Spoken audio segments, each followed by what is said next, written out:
Rich Little is with us tonight. You all know Rich. He's an amazing man. He has a great capacity, which I envy, to do impressions, but great impressions. He not only gets the voices, but he gets the mannerisms, which takes a great deal of time. He will be opening at the Holiday House in Pittsburgh, and he's been called the Toscanini of impersonators, and I'd like to get a hold of the man who called him that. It's a lousy billing, because he's very good. Would you welcome Rich Little?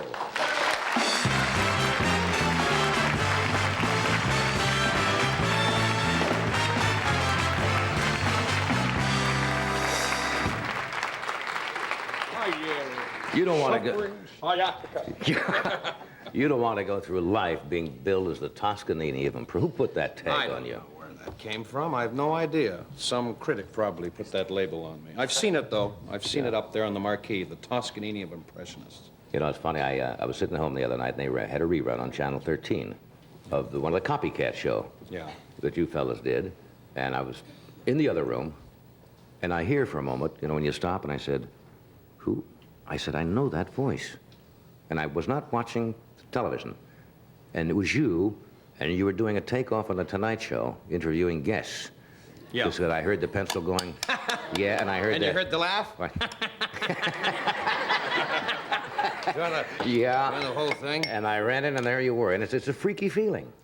It really is to hear somebody doing you. It was funny doing that over in England. That's where we shot that show, in England. And the technicians and people over there didn't know half the people we were doing. You know, when we went to do you, that didn't mean anything. The slightest idea why, because we don't play Ed Sullivan was over to do a guest shot, and I remember a technician coming up to me and saying, "Who's the old guy with no neck who can't talk?" They didn't know Ed Sullivan? Didn't have a clue Ed was. Yeah. I said, "He's a big star." Yeah. What does he do? They said. Wonder what Ed's doing now Sunday nights. You think he's standing around in New York just introducing cars as they go by? It's got to be such a habit, you know. Ed is the only man I've ever met who can count up to 3 and get 2 of the numbers wrong. Which isn't easy.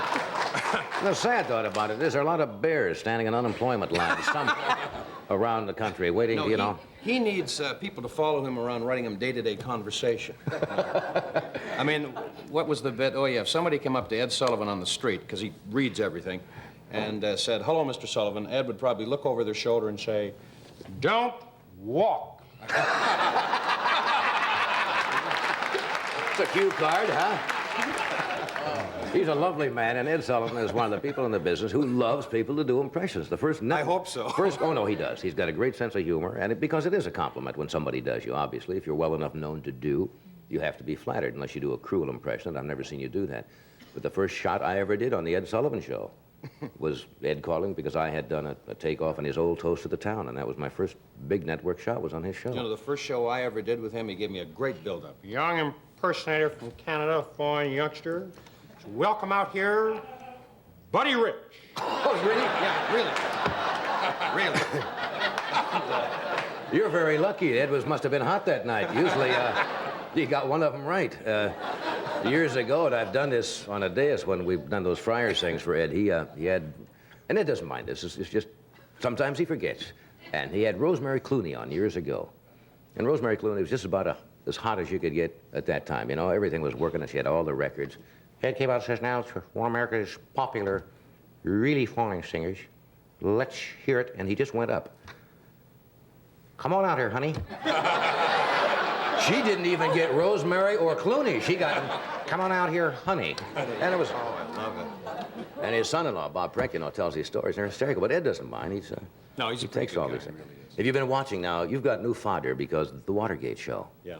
You all of a sudden, you have 7 or 8 people who are relatively unknown to the general public who now are major stars. Irvin and Talmadge and Weicker and Gurney and all of those people. I've been watching Talmadge. And casting it in the movies.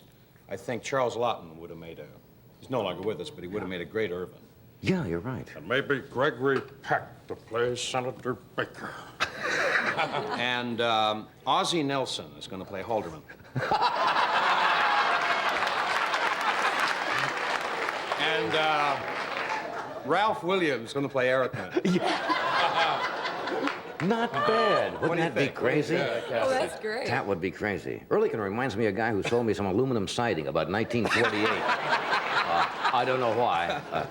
Now, have you Have you tried to incorporate any of those voices, Oh, or is yeah, it too yeah. new at all to get those down? You're No, very I quick. do Baker in my accent, Senator Baker. Now, I want to go over this point just one more time. And I want to get a clear picture of what you're trying to say. Now, according to your testimony, on April the 28th, you and Mr. Halderman, Mr. Ehrlichman, and Mr. Dane went to the president's office. And at that time, the subject of Watergate came up. The president, upon hearing that, sat back in his chair and said, testing, 1, 2, 3. Testing, 1, 2, 3.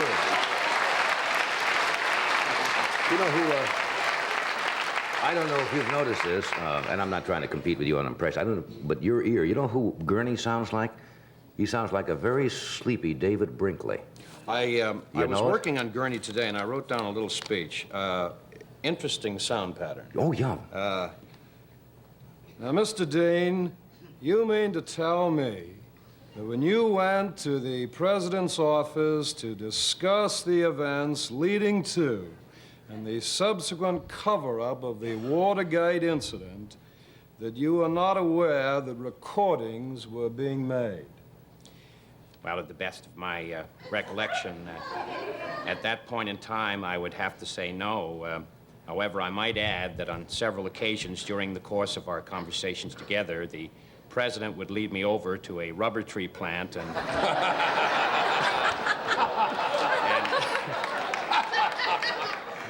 have me talk into one of its larger leaves.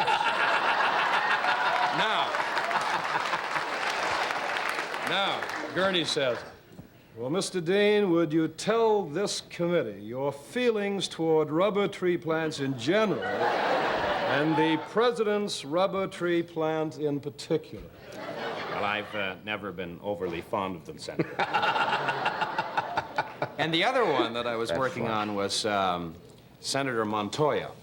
Montoya. Isn't he the one from New Mexico? That's right. And Montoya always reminds me that he didn't hear anybody else when it comes to his turn. that's right. He's pretty serious. Yeah. Did you take these tapes to your home? Yes, I did, Senator. Did you play these tapes on a tape recorder? No, Senator, I played them on a washing machine.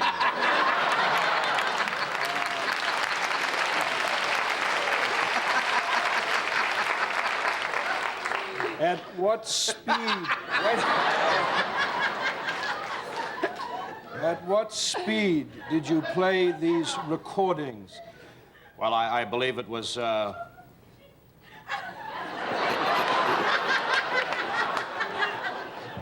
it might have been faster, Senator. I really can't recall. I think it was something like this. Did anyone else hear these recordings when you listened to them? To the best of my recollection, Senator, there was just the recording technician and myself listening. The recording technician heard these tapes with you? Why is that? Well, because I don't know how to play them on a washing machine. Honey, we'll take a quick break. We're coming right back. We're back. We're talking with Rich Little. Do you remember when you were a kid, the first impression you ever did, and why you were intrigued? Yeah, I think all I kids. think the first voice that I ever did Stewart? was Jimmy Stewart. Yeah, that was the first. And I think maybe it could be my best. I don't know. I Yeah, you really do a have great, a great admiration for him. And when he did the Julie Andrews show, I spent all week talking to him. And a marvelous man and a great storyteller. And the funny thing is, when you listen to Jimmy Stewart tell a story, you become so conscious of the voice. It sounds like a guy doing Jimmy Stewart. You know what I'm saying? I laugh because of just what he's saying. He said, Rich, I saw you on some show singing as me. You were singing a song, and you complimented me. I said, I did? He said, yeah. When I sing in the shower. Now remember, Stewart's not a comic, but he said, when I sing in the shower, it's so bad the soap gets up and leaves the dish. The dish. The dish. Yeah. But he was the first. Yeah. What do? I would assume that you must tape or record them to listen to the speech pattern, because the pattern is almost as important, you know, Exactly. is probably more important. You must get the voice, the When I tone. was and working on yeah. my impression of you, I played it over and over. I'm not particularly easy to do, really. I don't believe, to impersonate. Once you get it, you're a good subject because you have so many things that you do with the tie and the straight back and the, you know, the.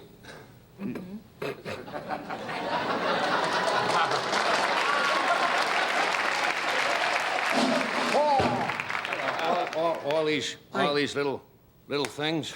May a weird holy man put easy off in your shorts.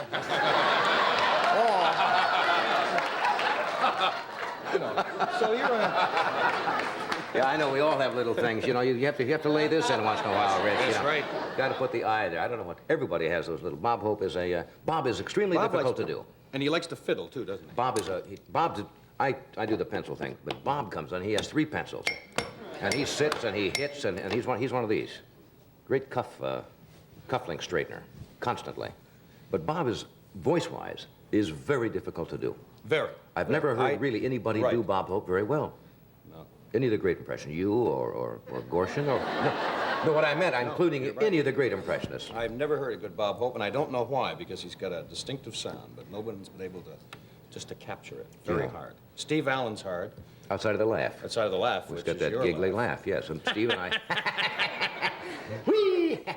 Moving right along, folks. Okay. Is there anybody you would like to do? Who do they request most? I would say that President Nixon is a good one to do. John Wayne has always been a popular impression to do. And you, I mustn't... Is that funny?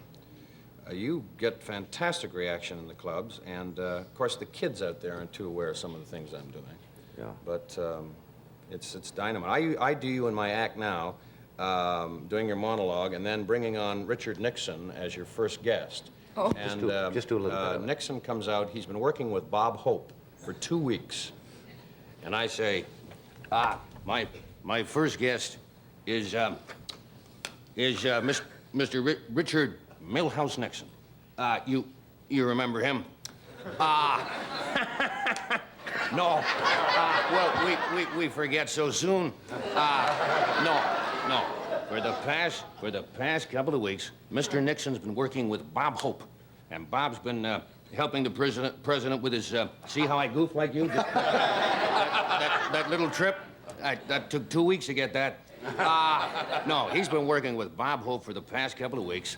And here is the brand new President of the United States after only 2 weeks' work with Mr. Bob Hope. And then I come out, Nixon comes out.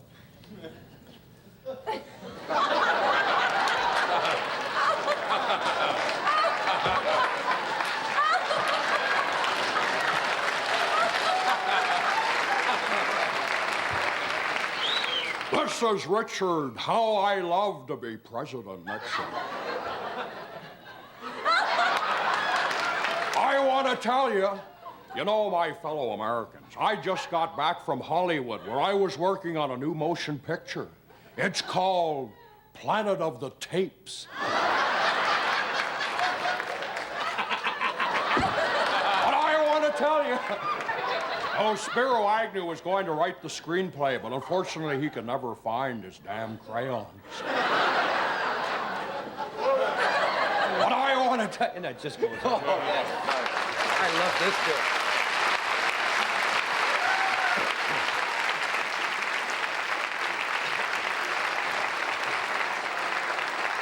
But you do a pretty good impression of Tommy Newsom. You do Newsom, boy. Just, no, you Two go ahead. Tommy Newsoms talking to each other, all right? Okay.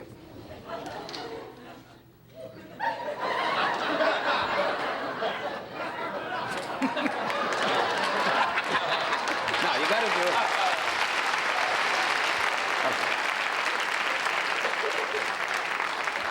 it. You gotta do 30 seconds of Bogart doing the thing about the strawberries. Well, has he ever done that? No, Ever? no, I never have, and I'm not There gonna was do a it in time your... about a year ago, every night he was going to do that bit, and I kept tuning in. Well, and you the never trouble did is it. I would see you do it on a show, and I said, I'm not even gonna get near it, as long as Little is still doing the bit.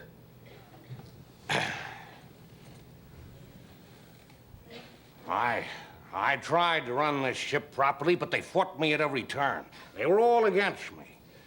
Take the broken tow line, defective equipment, no more, no less, but they encouraged the crew to scoff at me and to circulate wild stories. I was to blame for Mr. Merrick's poor seamanship and incompetence, but the strawberries. I asked the strawberries. They laughed at me, but I proved beyond a shadow of a doubt and with geometric logic and deduction that the duplicate key to the water icebox did exist, and I'd have produced that key if they hadn't pulled the cane out of action. Mr. Merrick was the perfect officer, but not Captain Queek. But the strawberries, they laughed at me, but I proved beyond a shadow of a doubt and with geometric logic and deduction that the duplicate key to the water icebox did exist, and I'd have produced that key. Naturally, I could only recall these things from memory. If you ask me specific questions, I'll tackle them one by one. Oh, that's great. That's why I don't do it.